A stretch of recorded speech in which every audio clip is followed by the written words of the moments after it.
There's a moment most people recognize. Things ended badly.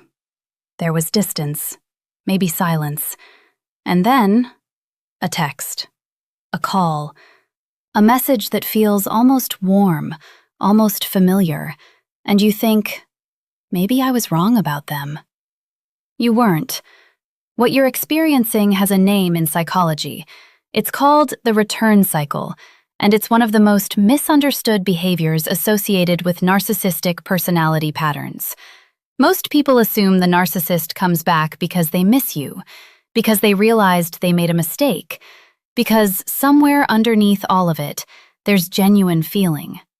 But that's not what the research tells us, and that's not what clinicians see in session after session. The narcissist returns, not because of love, but because of supply, because of unfinished control, because you represent something they haven't fully extracted yet. In this video, we're going to break down exactly why this return happens, what the narcissist is actually seeking when they reach back out, and, most importantly, what it means for you if you're standing at that crossroads right now. Because understanding this isn't just interesting, it's protective. Part 1. What is narcissistic supply, and why it drives the return?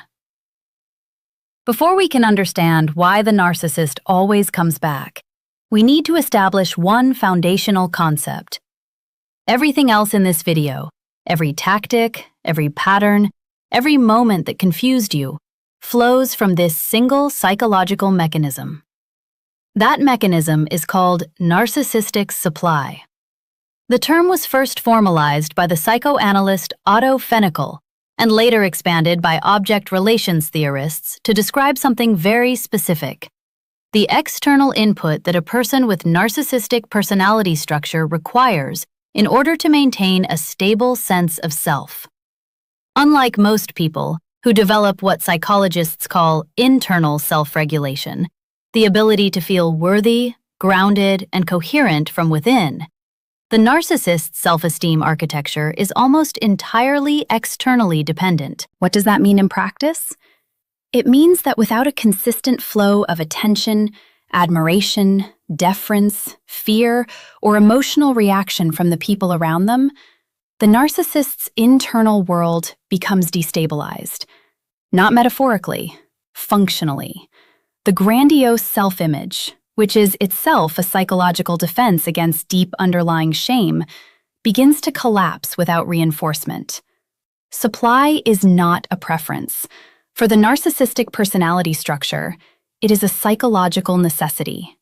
Now here's where it becomes directly relevant to the return. Relationships, for the narcissist, are not primarily emotional bonds. They are supply arrangements. You were not chosen because of who you are in the deepest sense. You were chosen because of what you reliably provided. Your empathy was supply. Your patience was supply. Your confusion was supply. Your love was supply. Even your anger, your tears, your attempts to get through to them, all of it registered at a neurological and psychological level as input, as fuel. When the relationship ends, the supply line is cut, and this is critical. The narcissist does not experience the ending of a relationship the way psychologically healthy people do. There is no grief for the connection itself, for the shared history, the intimacy, the loss of a person. What there is, instead, is a reaction to the loss of access, a dysregulation that comes from a suddenly interrupted supply source. Over time, if their current sources prove insufficient, if new relationships are not delivering what you once did, if professional validation has dipped, if the internal restlessness becomes too loud to manage, the narcissist's psychology begins scanning for familiar, reliable sources. Sources that already know how to respond to them. Sources that have a history of tolerating, forgiving, and returning. And it finds you. This is not a romantic impulse. It is a regulatory one. Understanding this distinction, truly sitting with it, is the foundation of everything that follows in this video. Because once you see the return for what it is, You cannot unsee it. And that clarity, as uncomfortable as it may feel, is exactly what protects you. Part 2. The psychology behind the return. Why they can't let go. To understand why the narcissist comes back, you first have to understand something fundamental about how the narcissistic mind works, and it has nothing to do with love. Narcissistic personality structure, at its core, is built around a concept called narcissistic supply. This is the term psychologists use to describe the emotional fuel that keeps the narcissist's self-image intact. Admiration, attention, control, fear, guilt, even conflict. All of it counts. All of it feeds the system. Here's what most people don't realize.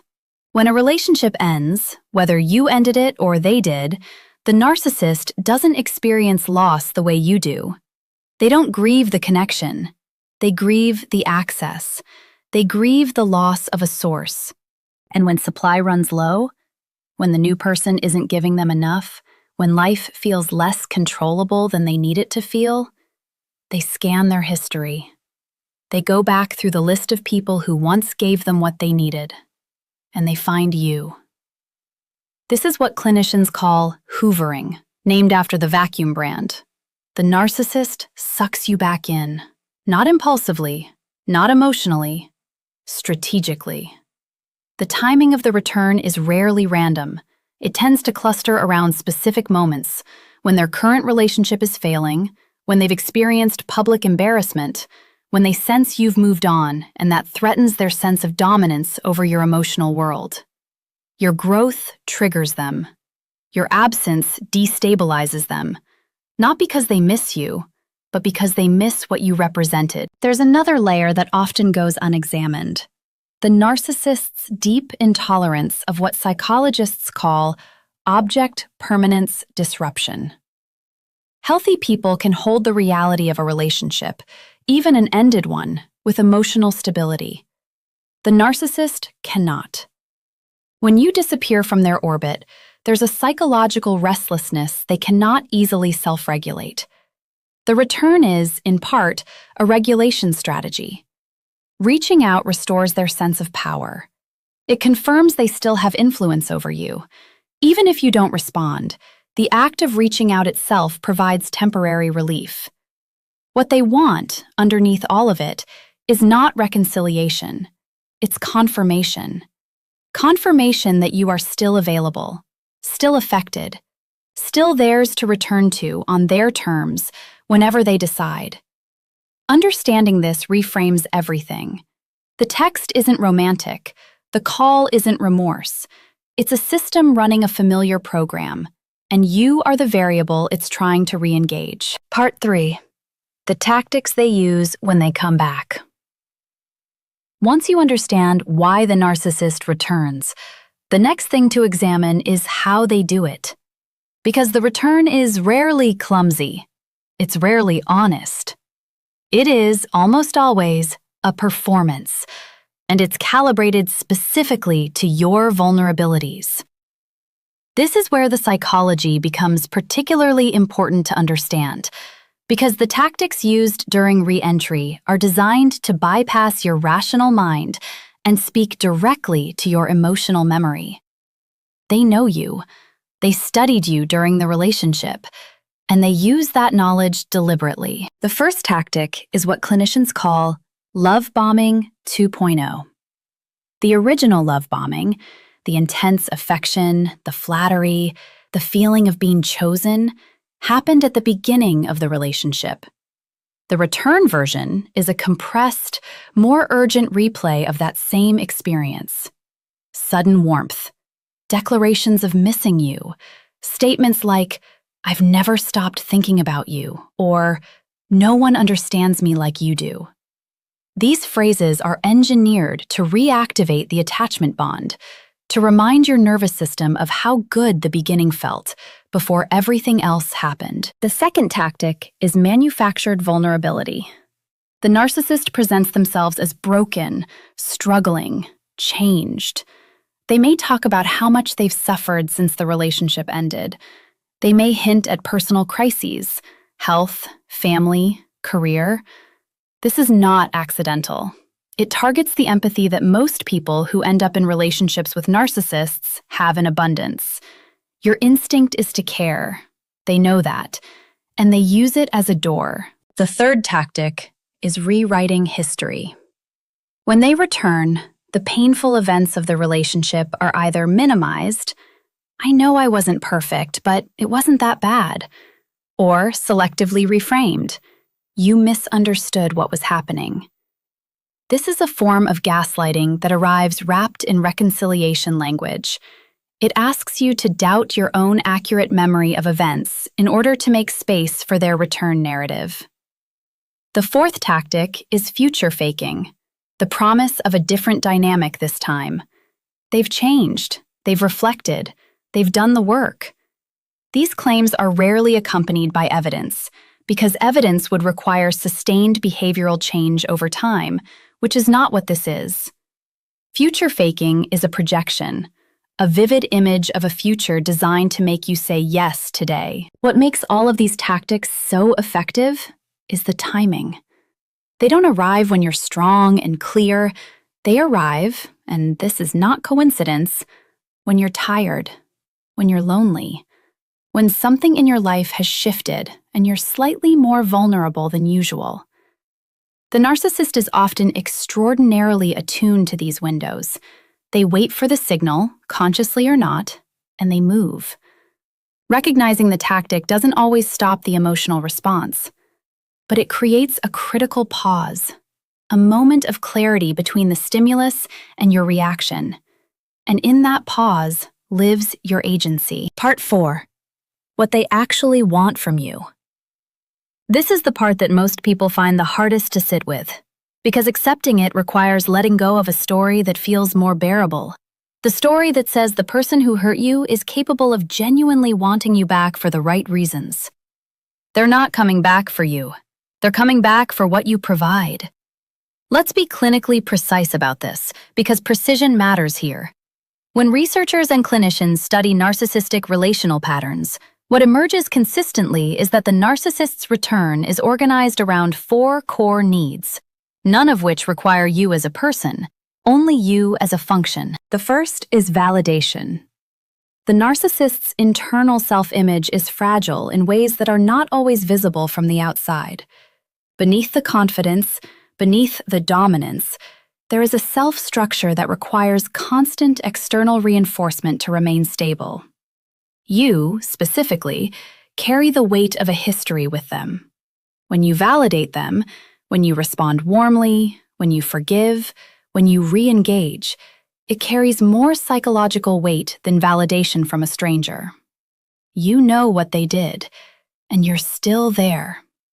That, to the narcissistic mind, is profound confirmation of their worth. The second is control. One of the most destabilizing experiences for a narcissistic personality is the loss of influence over someone who was once within their orbit.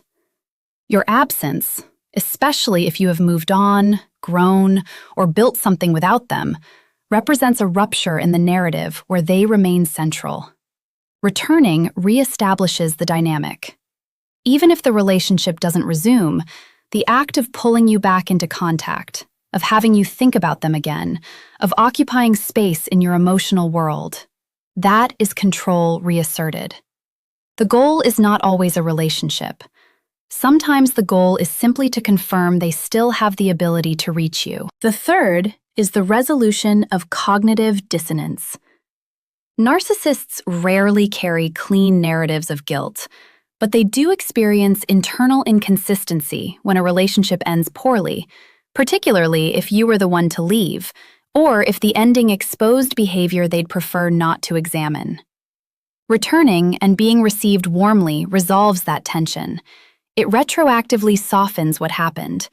If you take them back, or even just respond positively, it becomes evidence, internally, that things weren't as bad as they seemed, that they're not the person the ending suggested they might be. The fourth, and perhaps most psychologically complex, is the prevention of your freedom. There is a particular kind of threat that a narcissist experiences when someone they controlled begins to live fully without them. Your healing is not neutral to them. Your growth reads, at a subconscious level, as a verdict, evidence that the relationship was the problem, not you. And that verdict is intolerable. Coming back is, in part, an attempt to interrupt that process, to reinsert themselves into your story before you finish writing them out of it. None of this means the narcissist feels nothing. They may feel genuine urgency, real restlessness, something that, from the inside, resembles longing. But feeling urgency about a source is not the same as loving a person. And that distinction, as painful as it is the one that most clearly predicts what will happen if you let them back in. Here's what we know. The narcissist comes back because the system they built around you still has unfinished business. Not in their heart, but in their psychology. The return is not proof of love. It is proof of how well you once functioned as a source of validation, control, and emotional regulation for someone who never learned to provide those things for themselves. And knowing that changes everything. Not because it makes the pain disappear. It doesn't. Clarity and grief can exist in the same moment, but because it gives you something more valuable than closure from them. It gives you the ability to author your own. The question the narcissist's return is really asking you is not, will you take me back? It is, are you still available to be defined by this relationship? Your answer to that question is yours alone, but it should come from understanding, not from hope that this time will be different without evidence that anything has actually changed. You are not a source. You are not a function. You are not a variable in someone else's regulation system. And the moment you fully internalize that, the text loses its power. The call loses its pull. The return loses its grip. That's not coldness. That's clarity. And clarity, in the aftermath of narcissistic relationships, is the beginning of everything.